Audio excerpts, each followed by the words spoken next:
सरपंच बाबूराम जी, भूतपूर्व सरपंच दलपत सिंह जी, जो आगुड़ाई से भारतमाला होते हुए अपने गांव जा रहे थे, तो पुलिस ने गलत और बिना अनुमति NSAI की बिना अनुमति और अपनी मनमर्जी से जो बैरिकेड लगा रखे थे, उनसे उनकी गाड़ी अंधेरे में टकरा गई और जिससे उनकी दर्दनाक मौत हो गई।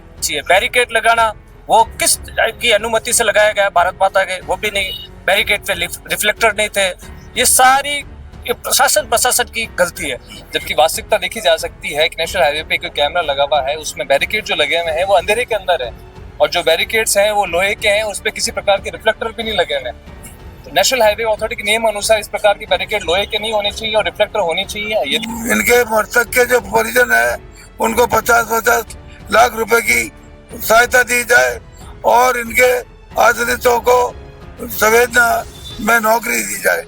जब तक ऐसा कोई मदद नहीं की जाएगी तब तक ये धरना जारी रहेगा। इसके जिम्मेदार national highway authority of India व पुलिस प्रशासन है, इसलिए इस प्रकरण की सही जांच कर दोषियों के खिलाफ कार्रवाई कराएं। नमस्कार, इस वक्त आप देख रहे हैं रिवील जोधपुर न्यूज चैनल। मैं हूं दीपक और इस वक्त मैं महात्मा गांधी हॉस्पिटल के मोर्चरी के यहाँ बैठा हुआ हूं। काफी तादाद में आप देखते हैं कि समाज के लोग एकत्र हो रखे हैं। दरअसल 30 जून की बात है, कार में सवार होके 3 जने भारतमाला हाईवे की तरफ से आ रहे थे और तभी अंधेरे में बैरिकेड्स होने के कारण एक्सीडेंट हो गया। एक्सीडेंट में एक की ऑन द स्पॉट डेथ हो गई, एक की हॉस्पिटल में हो गई और एक घायल है। परिवार यहाँ पे एकत्र हैं कि कुछ मांगों को लेकर यहाँ पे बैठे हुए हैं। इनका ये कहना है कि प्रशासन की एक लापरवाही हो रही है, लेकिन फिलहाल क्या है बात है पूरी विस्तार जान के लेते हैं। सर, आपका शुभ नाम? मेरा नाम दीपाराम जी। सब आज यहाँ बैठे हो आप, कितनी बजे से बैठे हो और मामला क्या है? आज हम सुबह यहाँ 7 बजे से इकट्ठे हुए हैं। मामला ये है कि हमारे सरपंच बाबूराम जी, भूतपूर्व सरपंच दलपत सिंह जी, जो आगुड़ाई से भारतमाला होते हुए अपने गांव जा रहे थे। कौन सा गांव? मेघावास।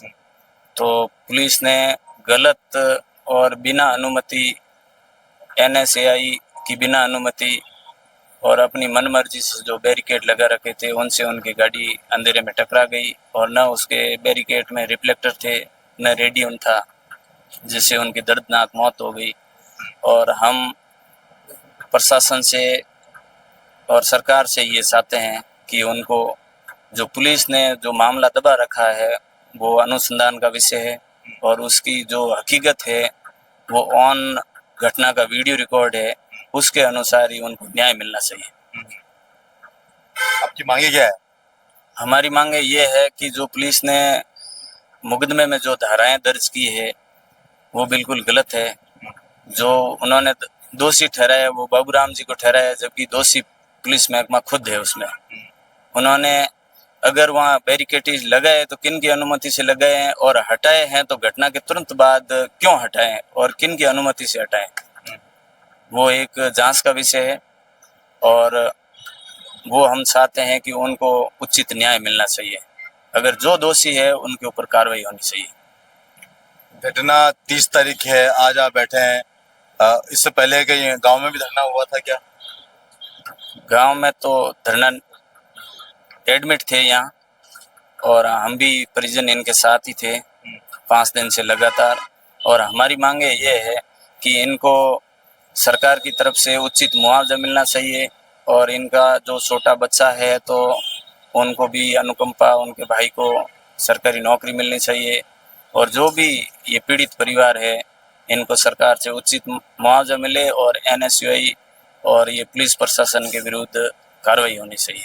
परिवार में करता धरता यही थे? परिवार में और कौन कौन है? नहीं, परिवार का मुख्य पुरोधा यही थे। इनके बुजुर्ग पिताजी हैं, माताजी हैं, बुजुर्ग दादी माँ हैं और उनके छोटे भाई हैं जो पढ़ाई कर रहे हैं और परिवार का मुख्य रूप से यही थे, कमाने वाला यही थे। लमसम क्या उम्र थी इनकी? इनकी 30 वर्ष उम्र थी। 30 वर्ष बहुत कम उम्र थी। अभी तो आधा जीवन जिया था इन्होंने, अभी काफी उम्र बाकी थी। लेकिन जिस हिसाब से बता रहे हैं बैरिकेड्स वाली बात है, तो वो जांच का विषय। मैं चाहता हूं कि प्रशासन अधिकारी जो है इसकी निष्पक्ष जांच करके जो भी जिनकी भी जो लापरवाही हुई है, क्योंकि ऐसे आपको बताना चाहूंगा भारतमाला हाईवे पे कई ऐसे पहले हादसे हो चुके हैं। कई बार जो है रोड के पास में ढाबे बने हुए थे, तब हादसा हुआ था। कई तरह के मामले हो चुके हैं। फिलहाल के लिए और भी परिजन मौजूद है, उनसे बात करते हैं हम। आपका परिचय? हेमंत भाटिया। आप क्या कहना चाहते हैं इस पूरे मामले में? निष्पक्ष जांच होनी चाहिए सर। ये पुलिस की लापरवाही से बैरिकेड रखे गए और बैरिकेड वो अंधेरे में थे, नहीं दिखाई देने के कारण उनकी मौत हुई है। अनिल तेरी जी भी यहाँ मौजूद है, उनसे बात करते हैं। साहब, आपका क्या कहना है? आप यहाँ कब पधारे और इस पर अब तक क्या कार्रवाई हुई है? हमारे सीनियर लीडर है लक्ष्मण लाल जी बागराना साहब ने मुझे निवेदन किया था, मैं आ गया हूँ। इसमें ये साफ तौर पे दिख रहा है पुलिस की लापरवाही के कारण ये एक्सीडेंट नहीं है, पुलिस के द्वारा हत्या की गई है। एक जो घर का कमाऊ था, जिसके ऊपर पूरा घर निर्भर था, आज वो घर का एक घर चलाने वाला चला गया। तो पुलिस ने इनके खिलाफ ही जो एफआईआर में 30 तारीख को जो एफआईआर कटी है, वो इस मृतक के खिलाफ कटी है। जो पुलिस को ऐसा नहीं करना चाहिए। बैरिकेड लगाना वो किस की अनुमति से लगाया गया, भारत माता के, वो भी नहीं, बैरिकेड पे रिफ्लेक्टर नहीं थे। ये सारी प्रशासन की गलती है। ये प्रशासन को भुगतना पड़ेगा और हम इनके खिलाफ ही बैठे। चलो, आप भी कुछ बताना चाहें? बाबूलाल की जो मृत्यु हुई है उसमें साफ जाहिर है कि पुलिस की लापरवाही से हुआ है, क्योंकि भारतमाला माता वाला जो रोड है उसके ऊपर कोई भी रुकावट नहीं होनी चाहिए। अगर रुकावट हो तो वहाँ पुलिस दूर मतलब वहाँ खड़ी मौजूद रहनी चाहिए और आने वाली गाड़ी को सचेत करना चाहिए। तो ये साफ जाहिर है कि पुलिस वालों की लापरवाही से ये कार्य हुआ है। और हमारी मांग है कि इनको जो है पुलिस वाला जो दोषी है उनके खिलाफ कार्रवाई की जाए और इनके मृतक के जो परिजन है उनको 50-50 लाख रुपए की सहायता दी जाए और इनके आश्रितों को संवेदना में नौकरी दी जाए। जब तक ऐसा कोई मदद नहीं की जाएगी तब तक ये धरना जारी रहेगा। हम सब एक है, चाहे कुछ भी हो जाए, हम इसको बाबूलाल के परिजनों को न्याय दिला के उठेंगे। इनका ये कहना है कि जब तक इनकी मांगे नहीं मानी जाएगी तब तक ये यही धरने पर बैठे हुए हैं और न्याय दिलाकर ही उठेंगे। फिलहाल के लिए इस पूरे मामले पर हम वकील साहब से बात करते हैं कि वो क्या कहना चाहते हैं इस पर। साहब, कोई अधिकारी आए हैं पुलिस प्रशासन से, आपकी कोई बातचीत हुई, वार्तालाप हुई है? जी, प्रशासन की ओर से जो उन्होंने इन्वेस्टिगेशन की, उन्होंने इसका रीजन मैं तो ये बताया है, बैलेंस हुई जो ड्राइवर की गलती की वजह से फिर बैरिकेड के अंदर गाड़ी गई और जिसकी वजह से हादसा हुआ। जबकि वास्तविकता देखी जा सकती है कि नेशनल हाईवे पे कोई कैमरा लगा हुआ है, उसमें बैरिकेड जो लगे हुए हैं वो अंधेरे के अंदर है और जो बैरिकेड्स हैं वो लोहे के हैं, उस पर किसी प्रकार के रिफ्लेक्टर भी नहीं लगे हुए हैं। तो नेशनल हाईवे अथॉरिटी के नियम अनुसार इस प्रकार के बैरिकेड लोहे के नहीं होने चाहिए और रिफ्लेक्टर होनी चाहिए। यदि ये बैरिकेड लगाए गए हैं तो किसकी अनुमति से लगाए गए हैं, पुलिस की अनुमति है या प्रशासन की अनुमति है, इसकी जांच कराई जाए और स्पष्ट रूप से इसी पूरी घटना की जो जिम्मेदारी है पीड़ित परिवार के ऊपर ही उसके ऊपर डाल दी गई है। जबकि वास्तविकता के अंदर इसके लिए कौन जिम्मेदार है, इस चीज की जांच कराई जाए, अन्य थाने से जांच कराई जाए।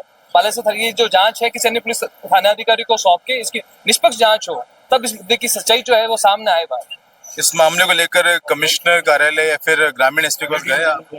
जी, आज हम इसके बारे में जो ज्ञापन रिपोर्ट जो है मां कमिश्नर महोदय को हम इसकी रिपोर्ट सोच रहे हैं और कल इसका ज्ञापन जो है कलेक्टर महोदय को भी दिया जाएगा।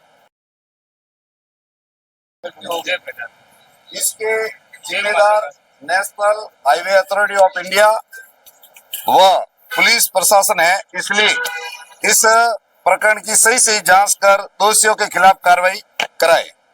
प्रकरण पुलिस थाना बालेसरा एफआईआर नंबर 0112 दिनांक 1/7/2026 को दर्ज है। पुलिस प्रशासन ने भारतमाला हाईवे पर किसकी अनुमति से बैरिकेड्स की उसकी प्रतिलिपि हमें उपलब्ध कराए। अगर किसी के अनुमति थी तो बैरिकेड्स से पहले संकेत क्यों नहीं थे? बैरिकेड्स के ऊपर रिफ्लेक्टर लाइट नहीं थी। बैरिकेड से थोड़ी ही दूर पर पहले 100 किलोमीटर प्रति घंटे का रफ्तार संकेतक बोर्ड पर लगा हुआ था।